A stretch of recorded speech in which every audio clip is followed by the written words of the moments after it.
Between Tony Stark and Peter Quill, it's kind of surprising that the MCU isn't more R-rated. I know Disney loves monopolizing any franchise that they can make an amusement park ride out of, but I bet the prudes at Disney aren't too happy about some of these sex jokes. I'm Whitney Van Lanningham, and these are the dirtiest dirty jokes in the MCU.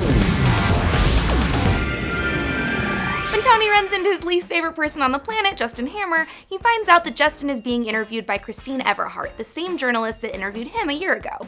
When Justin starts bragging about the write-up she's doing on him for Vanity Fair, Tony says this. Well, she did quite a spread on Tony last year. And she wrote a story as well. I get that you can't be subtle when you're taking down your rivals, but not in front of your girlfriend, Tony. Pepper has had enough of your bullshit to deal with. You don't need to constantly remind her that she always comes second.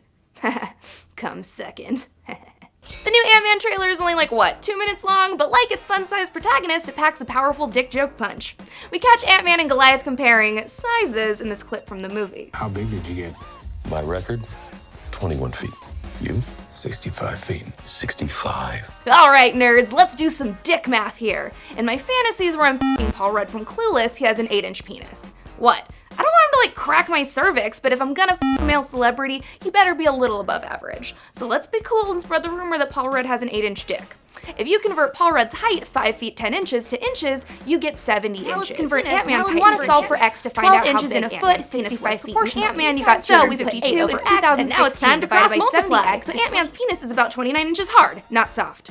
Dude, seriously? You're trying to measure up against Lawrence Fishburne? His dick is probably 28 inches flaccid.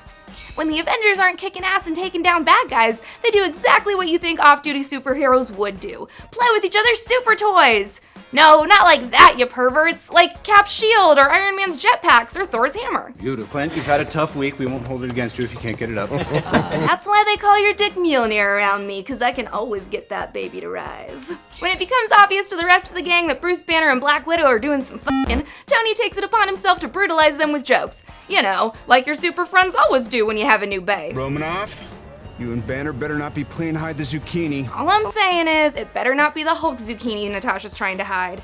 We just did the math for Ant-Man, guys. I am not willing to find out how wide you'd have to stretch yourself to accommodate the Hulk's package. Yeesh. When it's Tony's turn to lift the hammer, everyone's favorite super narcissist has some terms and conditions that he'd like to set beforehand. He double checks with Thor to make sure that lifting the hammer grants him the rights to rule over all of Asgard, and that's when he says this. I will be reinstituting Prima Nocta. In case you weren't born in medieval Europe, prima nocta was a thing that they used to do way back in the day where dudes were allowed to call prima nocta on your wedding night and fuck your wife before you have a chance to. It's basically like calling dibs on someone else's girl, which is so not cool, but I'm willing to bet Tony pulls this shit at weddings all the time. When Tony Stark meets Christine Everhart for the first time, of course he puts the moves on her. He's Iron Man. And that's why he's able to deliver smooth-ass lines like this. You ever lose knowledge sleep your whole life? Prepared to lose a few with you. And that scene cuts immediately to them f***ing. God, he's good. What do you do when a school official catches you trying to help Spider-Man in a library? Lie about watching porn, obviously. What are you doing here? There's a dance. Looking at porn. You could have said literally anything. Checking the score of the Mets game, posting a Facebook status, buying a chinchilla on Craigslist, whatever. Honestly, Ned, are you sure you can handle this whole super spy thing? When Peter Quill meets the Golden High Priestess of the Sovereign, let's just say he's his typical charming self.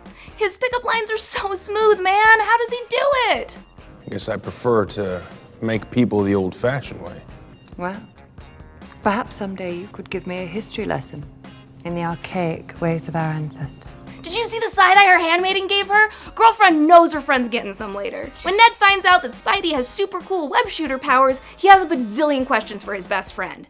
Maybe he should have tried to phrase them a little differently though. Or better yet, ask Pete in private. If I was you, I would stand on the edge of a building and just shoot it as far as I could. Shut up, Ned.